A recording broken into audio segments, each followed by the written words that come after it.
જય માતાજી મિત્રો, તો ફરી એકવાર આવી ગયા છીએ તમારી સામે એક નવા મજેદાર વિડીયો સાથે. તો આજે અમે તમને દર્શન કરાવવાના છીએ રાંદલ માતાજીનું ધામ દડવા. ગુજરાતનું એક પ્રખ્યાત અને પવિત્ર મંદિર છે, જ્યાં દૂર દૂરથી શ્રદ્ધાળુઓ માતાજીના દર્શન કરવા આવે છે. તો આજે અમે તમને દર્શન કરાવવાના છીએ રાંદલ માતાજીના. તો વિડીયોના અંત સુધી બના રહ્યો. બાકીની જાણકારી આપણે રસ્તામાં વાત કરીએ. તો અમારા ગામથી બે રસ્તા પડે છે રાંદલમાં દડવા જવા માટે. એક તો ધોળા થઈને અને એક આ બાજુ કાચો રસ્તો છે ત્યાંથી પણ. તો મિત્રો અમે નીકળી ગયા છીએ કાચા રસ્તેથી દડવા જવા માટે. તો હું તમને રસ્તો બતાવી દઉં. બહુ સરસ નજારો છે. અને પહેલા રસ્તો થોડો કાચો હતો, પણ અત્યારે રસ્તો બહુ સારો બનાવી દીધો. તમને બતાવી દઉં, તમે જોઈ શકો છો. તો રસ્તામાં થોડીક તમારી સાથે વાત કરી લઈએ. જો તમે ઉમરાળાથી આવો છો ધોળા બાજુ થઈને, તો તમારે 14 કિલોમીટર થાય છે. ઉમરાળાથી આપણે કાચા રસ્તે જઈએ તો 8 કિલોમીટર થાય છે. અને વલભીપુરથી 16 કિલોમીટર, ભાવનગરથી 50 થી 55 કિલોમીટરનો રસ્તો છે આપણે દડવા જવા માટે. અમે અત્યારે કાચા રસ્તેથી હાલીએ છીએ. અને જો તમે ઉમરાળા કાં તો વલભીપુરથી આવતા હોય તો રાજસ્થળી તમે ગામ તમે વટો એટલે 3 રસ્તા પડે છે અહીંયા. અહીંયા આપણે બોર્ડે મારેલું છે. સીધું નહીં જવાનું, પણ આ જમણી બાજુ વળી જવાનું દડવા જવા માટે તમારે. તો ફાઇનલી મિત્રો, હું અને મારા મિત્ર ઉત્સવભાઈ પંડ્યા દડવા ગામ રાંદલ માતાજીના દર્શને પહોંચી ગયા છીએ. તો તમને પણ દર્શન કરાવી દઈએ. તો આ મંદિર ભાવનગર જિલ્લામાં ઉમરાળા તાલુકાના દડવા ગામે આવેલું છે.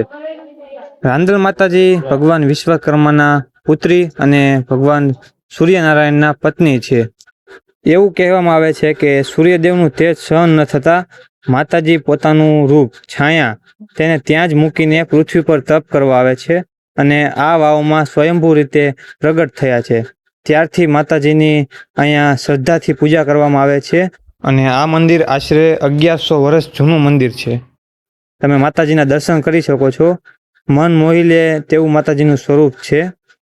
અને માતાજીની સામે જ શ્રી ખોડિયારમાં અને શ્રી રમતેલિયા દાદાની ખાંભી છે, એના તમે દર્શન કરી શકો છો. અને માતાજીના દર્શન કરીને તમે પગથિયા ચડશો એટલે ઉપર તમને એક વાવ જોવા મળશે. અને એની ઉપર ભગવાન સૂર્યનારાયણ અને રાંદલમાના પણ તમને દર્શન કરવા મળશે. અને ત્યાંથી થોડું આગળ આવતા જ તમને 2-3 મંદિર બીજા જોવા મળશે. હું તમને વારાફરતી બધા મંદિરના દર્શન કરાવીશ. પહેલા મંદિરે તમને માતાજી અંબા, દશામાં અને મહાકાલીમાં ત્રણેય માતાજી એક સાથે બિરાજમાન છે. અમે અત્યારે બપોરના ટાઈમે આવ્યા છીએ એટલે તમને બહુ ઓછા લોકો જોવા મળશે. અને ખાસ તો રવિવારે ભક્તોની ભીડ બહુ જ જોવા મળે છે અહીંયા. અને મંદિરની નીચે જ ભગવાન સૂર્યનારાયણના દિવ્ય રથનો તમે દર્શન કરી શકો છો. તમે જોઈ શકો છો રાંદલમાં છે, ભગવાન સૂર્યનારાયણ છે. અને અહીંયા એવું કહેવામાં આવે છે કે ભગવાન સૂર્યનારાયણને એક ધોતી અને શ્રીફળ તમે ચડાવો અને તમારી બધી મનોકામના ભગવાન સૂર્યનારાયણ પૂરી કરે છે. તો સૂર્ય ભગવાનના મંદિરની આપણે દરવાજા ઉપર આપણને માજી મળ્યા છે. એમની આપણે થોડું ઘણું જાણકારી એમની પાસેથી મેળવીએ. બાળકનું સ્વરૂપ લઈને વાવમાંથી સ્વયંભૂ પ્રગટ થયા. બાળકીનું સ્વરૂપ લઈને પછી રબારી ભરવાડના નેસડા હોય ને, પેલા નેસડામાં ત્યાં ગયા બાળકીનું સ્વરૂપ લઈને. તો કોઈને એમ થયું કે આ છોકરી ભૂલી પડી રહી છે. પછી ત્યાં નેસડામાં ગયા એટલે શક્તિ વૃત્તિ છે તરત બતાવવા મળી. બધું સારામાં ન થવા મળ્યા. એક બાજી આંધળા થાય દેખતા થઈ ગયા, મૂંગા થાય બોલતા થઈ ગયા.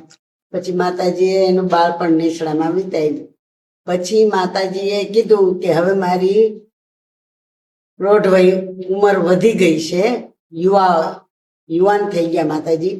પછી એને કીધું હવે મને આ લોકો બધાને ખબર પડી ગઈ છે કોઈ શક્તિ, દેવી શક્તિ છે. એટલે પછી સ્વયંભૂ વાવમાં આવીને અને માતાજી ગોક છે ને એમાં પોતે સમાઈ છે.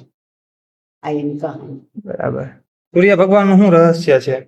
સૂર્યનારાયણ જયારે માતાજી વનમાં ગયા હતા તપ કરવા, ત્યારે સૂર્યનારાયણ પોતે રથમાં એને તેડવા ગયા. પછી સજ્ઞાન છાયા 2 સ્વરૂપ ત્યાં એના પ્રગટ થયા. પછી સૂર્યનારાયણ બાપા એને રથમાં બેસાડીને લાવ્યા. આપણે ગઈ છીએ આકાશમાંથી ઉતર્યા પડે ભવનમાં. ત્યાં તમે શ્રીફળ અને ધોતી ચડાવો એટલે તમારી કોઈ પણ મનોકામના હોય પૂર્ણ થાય. તો માજી આપણને ઘણી બધી આમ સારી જાણકારી આપી, એ બદલ માજીનો આભાર. અને આપણે માજીના આશીર્વાદ લઈ લીધા. હવે તમને બીજું બધું શનિદેવના મંદિરના દર્શન કરાવું. તો આ છે શનિદેવ મહારાજનું મંદિર. જે રાંદલ માતાજીના મંદિરની બાજુમાં જ છે. શનિદેવ મહારાજને તેલ, સિક્કા, કાળા તલ અને કાળા કપડાં ચડાવવામાં આવે છે. રાંદલ માતાજી અને તેમની છાયા બંનેના થઈને ટોટલ 7 પુત્રો હતા. વૈવસ્વત મનુ, યમરાજ, 2 અશ્વિની કુમાર અને યમુનાજી, આ રાંદલ માના ટોટલ 5 પુત્ર. અને શનિદેવ અને તાપી એ એમની છાયાના પુત્ર. અને સામે રવિ રાંદલ માતાજીનું મંદિર છે, એમના પર તમને દર્શન કરાવી દઈએ. કોઈ દંપતીને સંતાન નથી, તો એ રાંદલ માતાજીને સાચા દિલથી પ્રાર્થના કરે છે અને માતાજી રાંદલની દયાથી એમના ઘરે સંતાન પ્રાપ્તિનું સુખ પ્રાપ્ત થાય છે. ઘણા લોકો માતાજી રાંદલને માનતા માને છે કે અમારા ઘરે સંતાન પ્રાપ્તિનું સુખ થાય તો એક તરાજુમાં બાળક અને એના વજન પ્રમાણે સામેના તરાજુમાં સાકર, ગોળ, પેંડા કાં તો ખજૂરથી જોખવામાં આવે છે. તો સામે છે રાંદલ માતાજીના 108 લોટાની સ્થાપના, જેના દર્શન હું તમને કરાવીશ. અને આ છે મંદિરના મુખ્ય પૂજારી મહંત શ્રી દિનેશગીરી બાપુ, જેમની હાજરી અત્યારે નથી એટલે એમના પુત્ર બધું સંચાલન સંભાળે છે. અને આપણે માતાજીની પ્રસાદી લઈ લીધી અને હવે આપણે જાશું માતાજીના 108 લોટાના દર્શન કરવા. તમે શ્રી અન્નપૂર્ણા માતાજી, શ્રી રાંદલ માતાજી અને શ્રી મહાકાળી માતાજી અને રાંદલમાના 108 લોટાના દર્શન તમે કરી શકો છો. તમે એકવાર ખાલી નજારો જોવો, આવો નજારો તમે ક્યાંય નહીં જોયો હોય.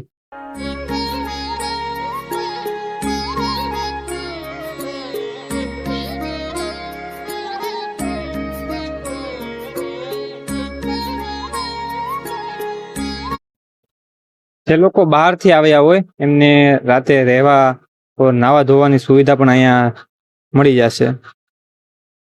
અને રવિ રાંદલ માતાજીના મંદિરની નીચે જ ભોળાનાથનું એક સરસ મજાનું શિવલિંગ છે, તમને દર્શન કરાવી દઈએ. હું ઘણીવાર રાંદલ માતાજીના દર્શન આવ્યો છું, પણ મારું ધ્યાન ક્યારેય શિવલિંગ ઉપર નથી ગયું, કેમ કે ખબર જ નહોતી કે અહીંયા શિવલિંગ મહાદેવનું મંદિર પણ છે. એમ મારી જેમ ઘણા લોકોને ધ્યાનમાં નથી આવ્યું, તે લોકો પણ દર્શન કરી શકે છે. અને તમે હવે ગમે ત્યારે જાઓ તો એકવાર ભોળાનાથના દર્શન કરવા તો અવશ્ય જઈજો.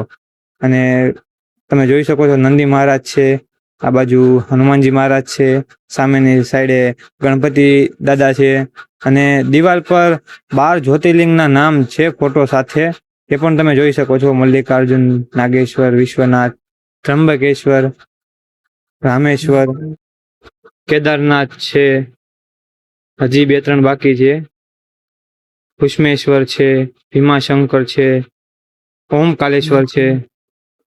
અંદરના તો મેં લગભગ બધા જ મંદિરના દર્શન તમને કરાવી દીધા. અને બહારની બાજુ પણ તમે જોઈ શકો છો માતાજીની ચુંદડીઓ છે, પ્રસાદી રાખે છે. અને આ બધા સ્ટોર તમને છેક રોડ સુધી જોવા મળશે. ઘણી જગ્યાએ બધા અલગ અલગ નાના છોકરાના રમકડા પણ તમે જોઈ શકો છો, રમકડા ને એવું બધું રાખે છે. અને સાથે સાથે આપણે થોડી ખરીદી કરી લીધી.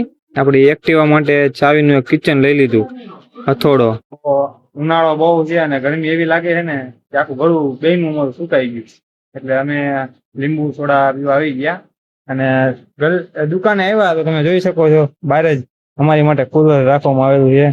અને પવન એટલે આમ જે આપણને ગરમી આખી લાગતી ને આખી બધી હવે મજા આવી ગઈ ઘડીક. તો મિત્રો આપણે રાંદલમાના દર્શન કરીને ઘરે આવી ગયા છીએ. અને તમને રાંદલમાના દર્શન કરીને કેવો અનુભવ થયો કોમેન્ટમાં જરૂરથી જણાવજો. વિડીયો જો તમને ગમ્યો હોય તો વિડીયોને લાઇક કરો. આવા જ વિડીયો જોવા માટે અમારી ચેનલ કાઠિયાવાડી મેન્સને સબસ્ક્રાઈબ કરો. જો મારાથી કાંઈ વિડીયોમાં ભૂલ થઈ હોય, તમને વિડીયો કેવો લાગ્યો અને હવે આવનારો વિડીયો શેના ઉપર બનાવવામાં આવે કોમેન્ટમાં જરૂરથી જણાવજો. ત્યાં સુધી જય માતાજી, મળીએ આવનાર મજેદાર વિડીયોમાં.